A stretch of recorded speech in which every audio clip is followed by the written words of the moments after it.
Hello friends, welcome back to my channel. Today's video, we're gonna be talking about makeup techniques that everyone should know. Let's start off with some skin prep.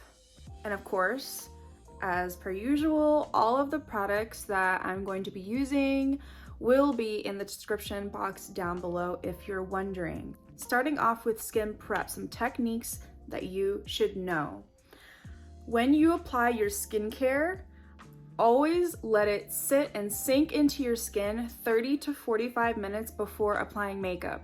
If you apply your skincare and apply makeup right away, there's going to be a lot of slipping. Your makeup is probably going to start breaking up because it's mixing in with your sunscreen, your serums, your moisturizers, anything that you applied over top. Another thing about skin prep is that if your skincare products have droppers in them, I know y'all have seen all those girlies on TikToks that do the aesthetic videos with the droppers for their serum and they're touching the droppers to their face.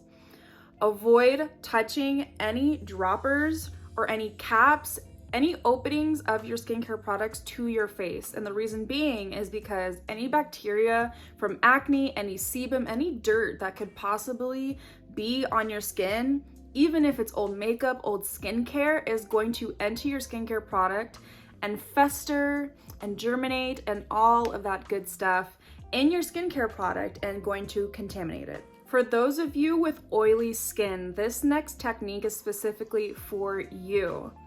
And I'm talking about using a setting spray as your primer. A mattifying setting spray is the best. Before you apply any makeup, that's going to eliminate the problem at the root of the problem, at the base, before you apply any skincare. I like this one, you guys already know. I love the Milk Makeup Hydrogrip setting spray. Now this one, I would recommend to anyone of any skin type because it's not mattifying and it doesn't make your skin dewy. It just sets your makeup, it just makes everything apply smoothly. It keeps the oils from really breaking through. So I'm gonna go ahead and use this one as my primer today. And I'm gonna let that really set down before I go in with anything else. Now, another thing, I'm going to be talking about a lot of concealer hacks in this video. That's something that a lot of people struggle with, including myself. I've spoken about how I always struggle with my concealer creasing and having like patchiness, having product break up underneath the eyes. Here's my next tip. Use an eye primer to prep your under eyes, to prep your creases for any product that you're going to be putting there. So I'm gonna take my eye primer and I'm gonna take a very tiny little bit. I'm taking less than what I normally would for my actual lids because this area underneath your eye is smaller than your entire lid. We have to make sure that we pat out the creases before we set. Otherwise, if we don't do that, we are literally setting those creases for all day. So I'm gonna take a small pencil brush and I'm really gonna work my setting powder and I'm just gonna lightly brush that underneath my eyes. Now today I'm gonna go in with two different base products. I am going to be using this CC cream and also this matte concealer. Now for those of you that like to spot conceal, this is my tip for you. Go in with a matte concealer. Potted concealers most of the time are in a matte kind of finish, and spot conceal before you go in with your actual foundation or skin tint.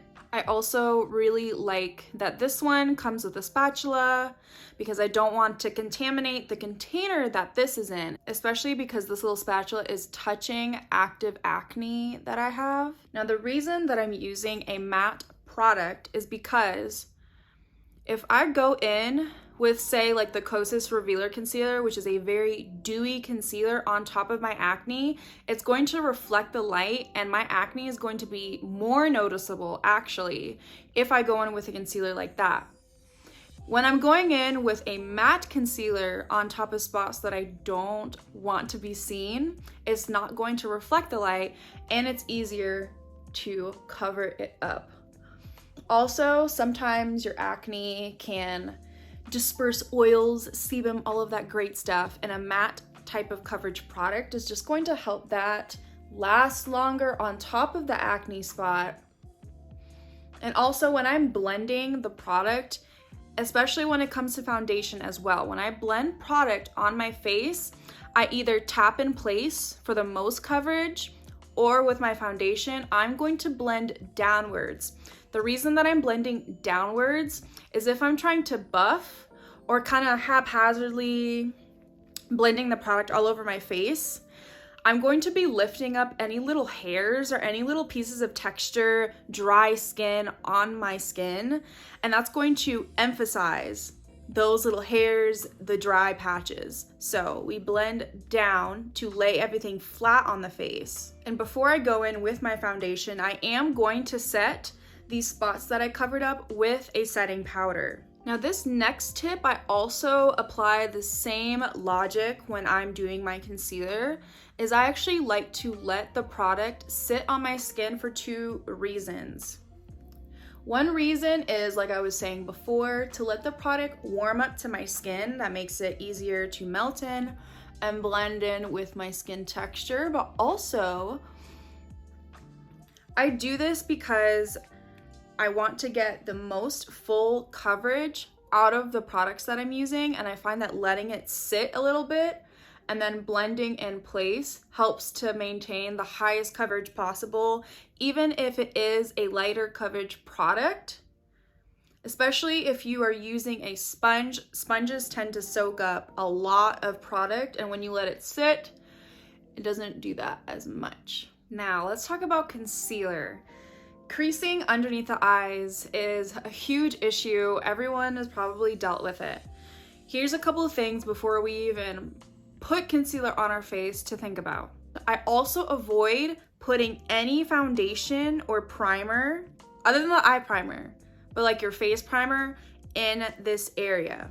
The more layers and layers and layers that we have underneath the eyes, that's what's going to create the creasing. So just keep that in mind. Now, when I'm thinking about placement, I truly believe that less is more when it comes to concealer. We're actually going to place our concealer lower underneath our eyes. I'm actually gonna place it like this, so none of the product is even touching where our creases are yet.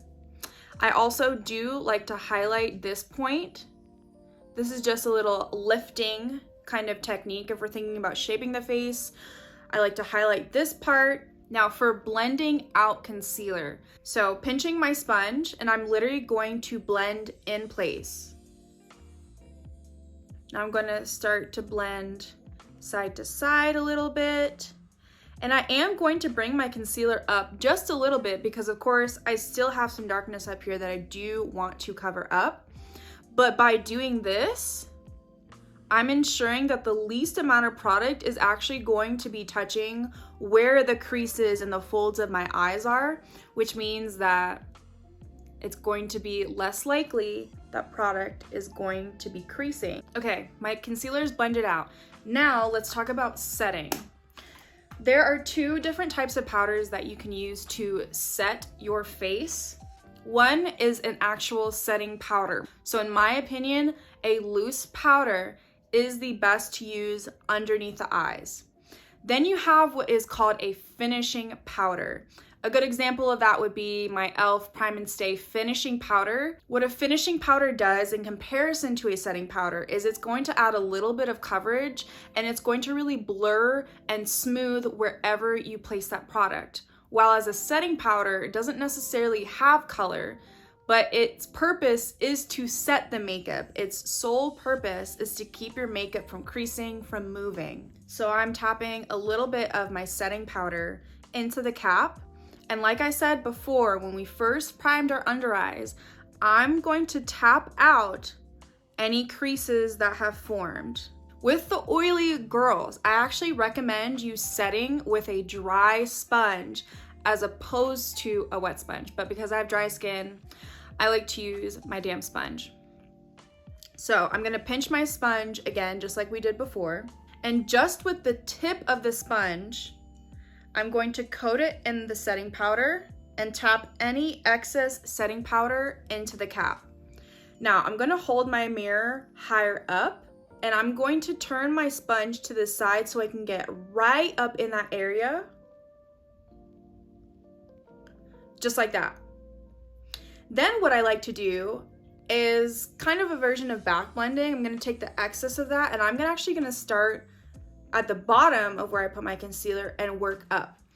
Because have you ever tried to set your concealer and you started like in this area in the inner corner, and it gets like a little bit patchy because you put the most powder there, and powder is going to cling to moisture, especially if you're using a damp sponge. So I find if I start and work my way up and also start back here and work this way, it ensures that I'm not going to get the most powder in this inner area where we want our concealer to look the best and the most smooth.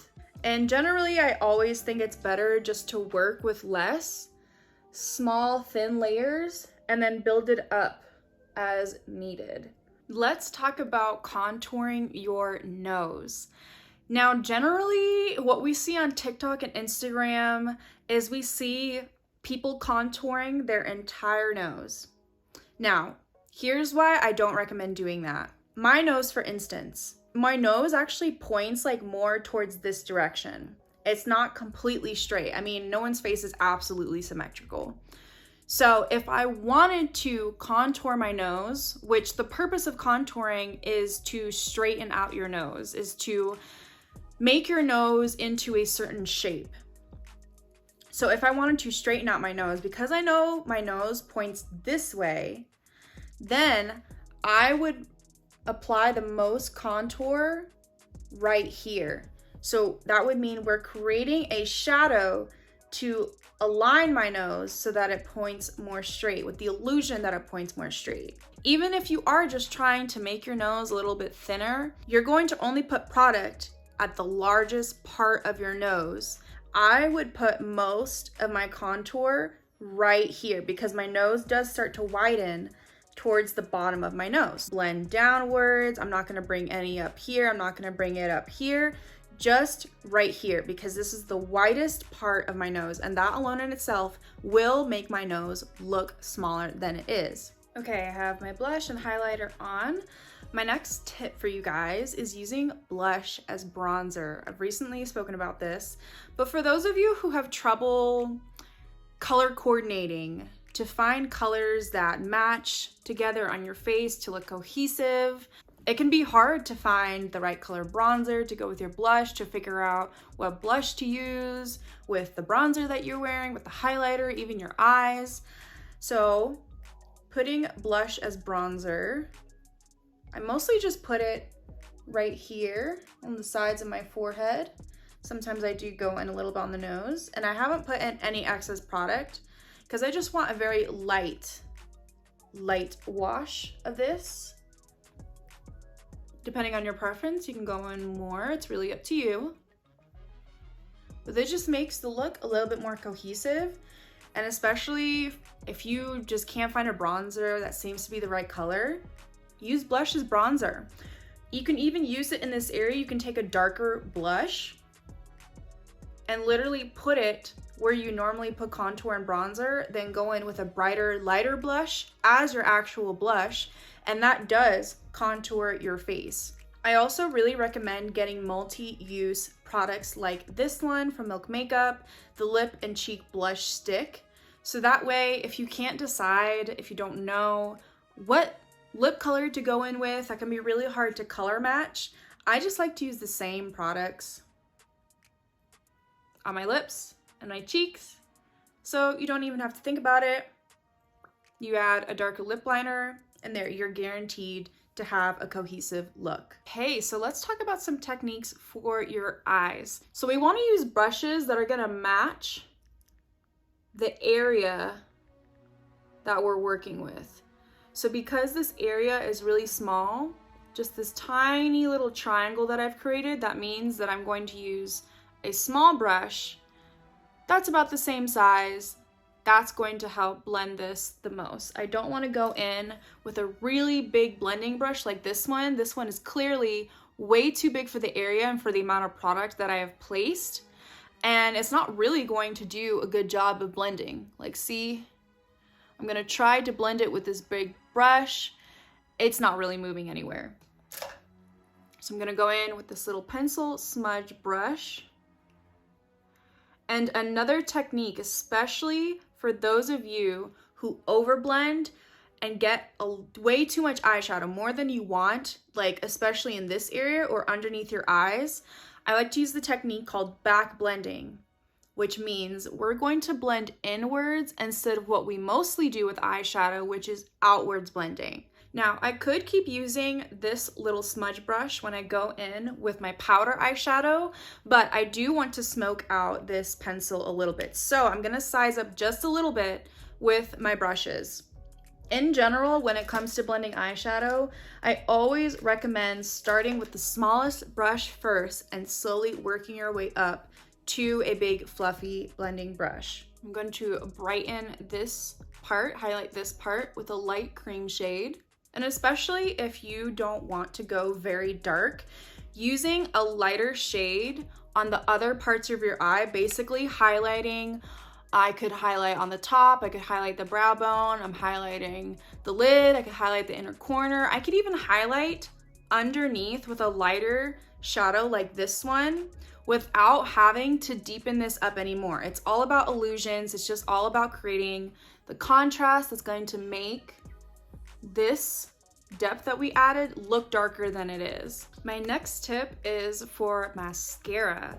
If you always struggle with mascara weighing your lashes down, if you curl your lashes, you apply the mascara and they fall, only apply your mascara to the tips of your lashes. I'm not gonna apply the mascara and demonstrate it because I am gonna go in with falsies, but curl your lashes at the very base and then move the lash curler out a little bit and just curl the very tips of them, and then only apply mascara to the tips of your lashes.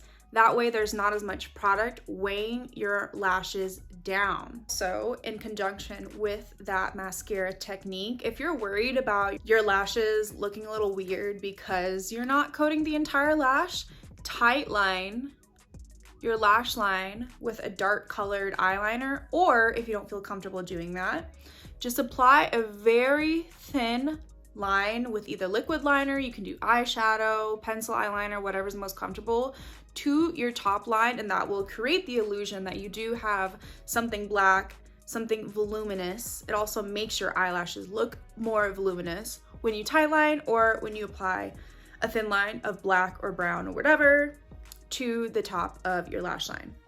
My next tip is for the inner corner. If I use a long lasting eye pencil, either by itself or basically as an eyeshadow base, even if you're going in with a sparkly inner corner, just having that base, I'm gonna go in with the light matte inner corner. It's gonna make that last longer.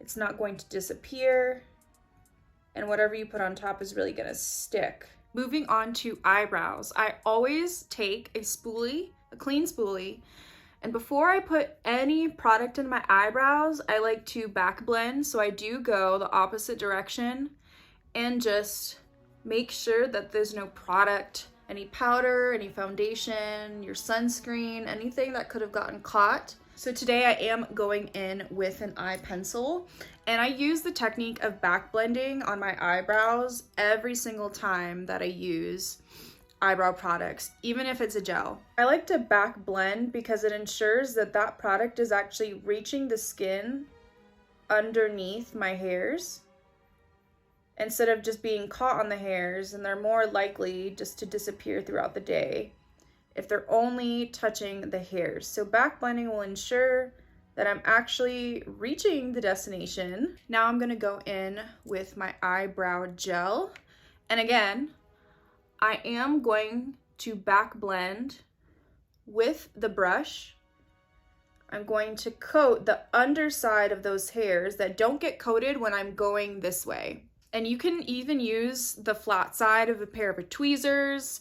You can use the flat side of basically anything. I'm gonna take this little spatula and I'm literally going to hold and press down my eyebrows so they stay exactly like this. Okay, and now we are on to the lips.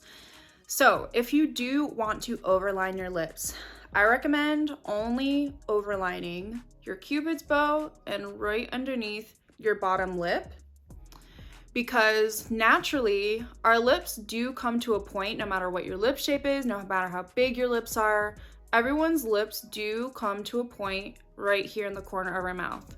So what you see a lot on social media is people overlining the entirety of their lips, and they don't bring the line into this corner of the lip, so it ends up looking really noticeable and really fake. And actually something that I find really helpful when it comes to working with pencils is, instead of moving the pencil itself, place the pencil at a point and move your face instead.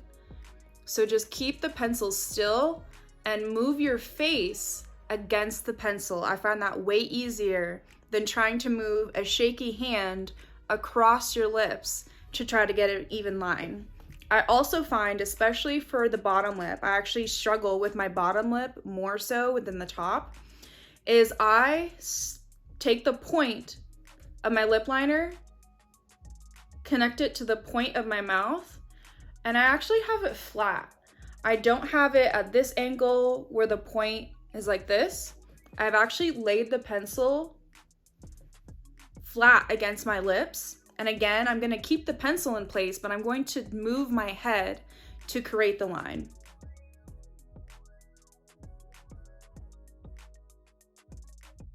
And I usually do have to clean up my lip line, especially the bottom one, because I still struggle with getting out of the line. And same thing comes with cleaning your lip line. So I'm gonna tilt this tiny little brush. You wanna use a small little brush like this. I'm gonna go like this. And again, I'm gonna move my head, not my hand.